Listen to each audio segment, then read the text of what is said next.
week 4 of the fantasy baseball season, and here's a few pitchers I look to drop this week here. The first guy, Alex Cobb of the San Francisco Giants. Cobb in the offseason signed a deal with the Giants here, and I thought it was a good depth move at the time and a guy to have in your back of your rotation as your 4th or 5th starter, especially Kevin Gausman leaving in the offseason to Toronto. But so far, Cobb's got off to a bad start here, including a quick stint on the injured list as well on the season. 10 innings pitched, 1-1 record, 14 hits, 6 earned runs, 5 walks, 14 Ks, a 5.40 ERA, and a 1.90 whip. So I know it's only been 10 innings so far here for Cobb, but he just hasn't gone deep into ball games. In his last outing versus a poor Washington national team, he got lit up. So the first few starts for him this season, April 12th versus the Padres, 5 innings, got the win in that one, 4 hits, 2 earned runs, 2 walks, 10 strikeouts. April 19th at the Mets, 4 1/3 in that one, no decision.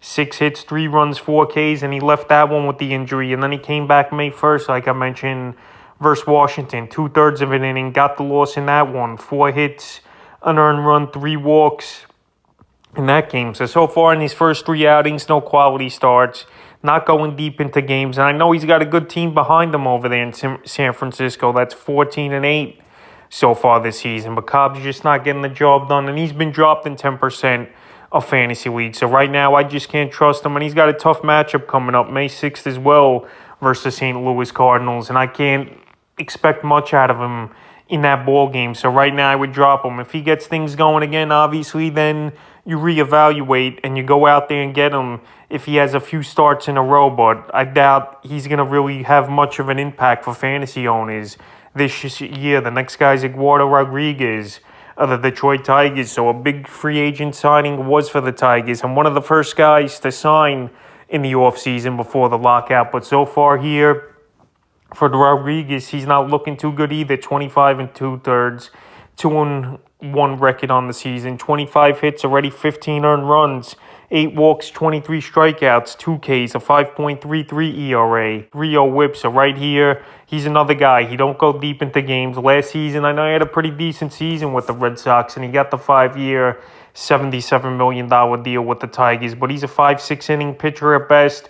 And this Tiger team, middle of the pack type of team, not the greatest of offenses to back up Rodriguez as well. But obviously, he's not going to put up the numbers like he did in Boston. So the last 3 outings here for Rodriguez: April 20th versus the Yankees, 6 innings, no decision, 4 hits, 3 runs, a walk, 5 Ks, a quality start. April 26th in Minnesota, 6 innings, no decision, 4 hits, 3 earned runs, 2 walks, 6 Ks, a quality start.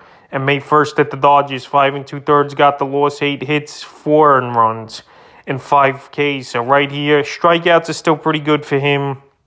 But like I mentioned, he's not really getting wins. He's going out there, he's pitching okay, nothing crazy.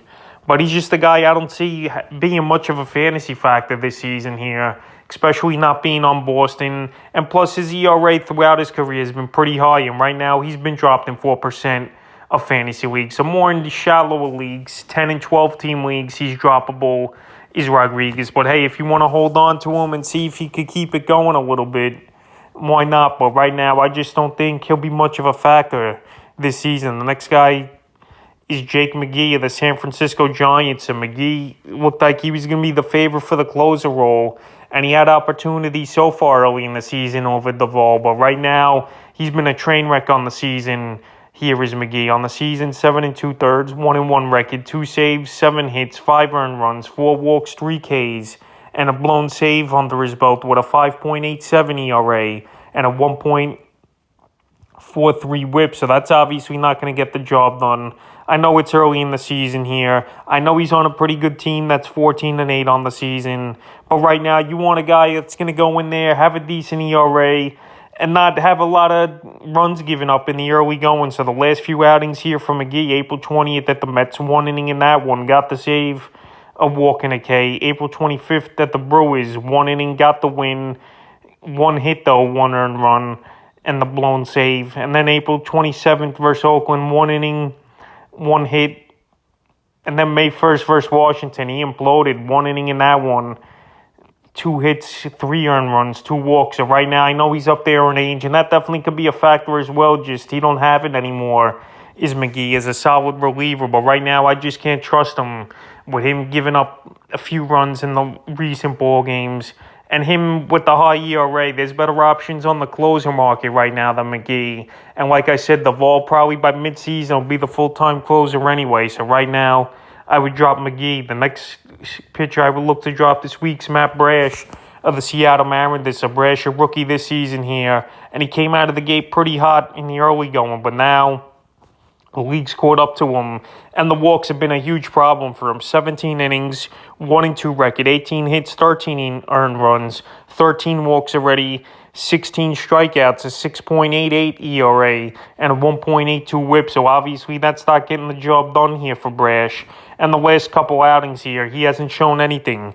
April 23rd versus Kansas City, 4 1/3 in that one, 5 hits, 3 earned runs, 4 walks, 2 Ks. And April 29th in Miami, 2 innings, got the loss. He got lit up, 7 hits, 6 earned runs, 2 walks, 3 Ks. So right here, his next outing is scheduled tomorrow, May 4th, at the Houston Astros. But I can't trust him in the situation.